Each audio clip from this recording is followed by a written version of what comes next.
Justru Pak SBY yang mengeluarkan perpu untuk menyelamatkan pilkada tetap dilaksanakan secara langsung.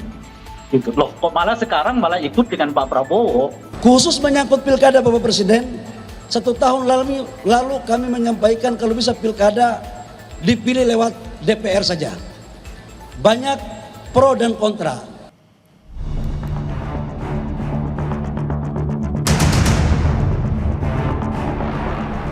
Sikap Partai Demokrat soal mekanisme kepala daerah dipilih melalui DPRD kini berbalik arah. Demokrat menyatakan akan sejalan dengan Presiden Prabowo Subianto soal wacana perubahan sistem pilkada melalui DPRD. Sebelumnya, Presiden melempar wacana kepala daerah seperti gubernur hingga bupati dan wali kota kembali dipilih lewat DPRD untuk mengurangi ongkos politik. Terkait dengan penentuan terhadap sistem pilkada ke depan, Partai Demokrat sejalan dan sebaris dengan Presiden Prabowo Subianto. Sikap ini berangkat dari ketentuan Undang-Undang Dasar 1945, Konstitusi Negara, yang memberikan kewenangan kepada negara untuk mengatur terhadap tata cara dan mekanisme pelaksanaan pilkada, baik secara langsung maupun oleh DPRD. Tentu kedua opsi ini sah menurut Undang-Undang Dasar.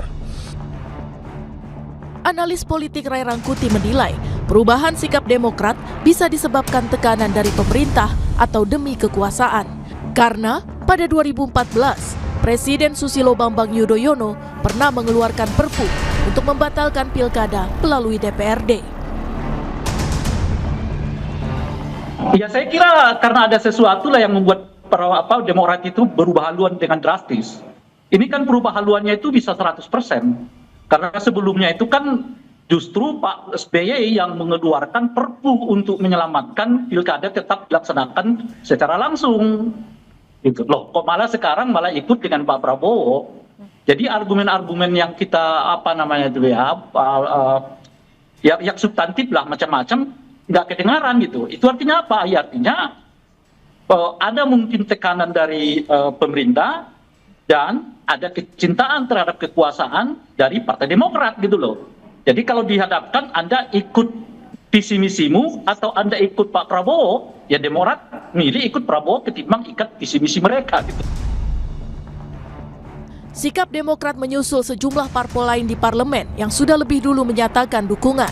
Wacana pilkada melalui DPRD kembali mencuat setelah disuarakan Presiden Prabowo dan Partai Golkar.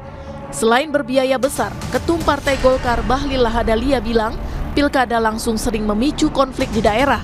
Ia meminta pembahasan RUU politik dimulai tahun ini. Khusus menyangkut pilkada Bapak Presiden, 1 tahun lalu kami menyampaikan kalau bisa pilkada dipilih lewat DPR saja. Banyak pro dan kontra. Tapi setelah kita mengkaji, alangkah lebih baiknya memang kita lakukan sesuai dengan pemilihan lewat DPR Kabupaten Kota, biar tidak lagi pusing-pusing. Oleh karena itu kami memandang pembahasan RUU bidang politik seyogyanya bisa dimulai tahun depan. Namun usulan ditolak PDI Perjuangan. Partai pimpinan Megawati Soekarno Putri ini menilai usulan Golkar dan sejumlah parpol lebih condong untuk melanggengkan kekuasaan.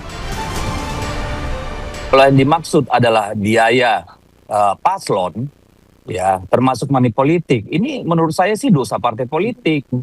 Pertama, salah satu yang membuat biaya besar bagi paslon itu adalah mahar partai politik. Saya punya pengalaman, satu kursi itu bisa sampai 1 miliar, saya dengar 2 miliar. Ya saya lebih cenderung ke arah kepentingan jangka panjang ya, konsolidasi kekuasaan. Apalagi ketuanya Bung Doli ini kan pernah ngomong koalisi permanen, ini kan kelihatan dari satu sisi ada upaya untuk mempertahankan kekuasaan jangka panjang. Pilihan sebagian partai politik untuk mengubah pilkada tak lagi langsung masih menunggu keputusan seluruh fraksi di parlemen. Alasan pilkada langsung jadi biang suburnya politik uang dan dinasti harus dikaji kembali. Karena sejarahnya, pilkada diubah dilakukan secara langsung agar daerah bisa memilih pemimpinnya sendiri sekaligus menghindari kong kali kong parpol di parlemen daerah.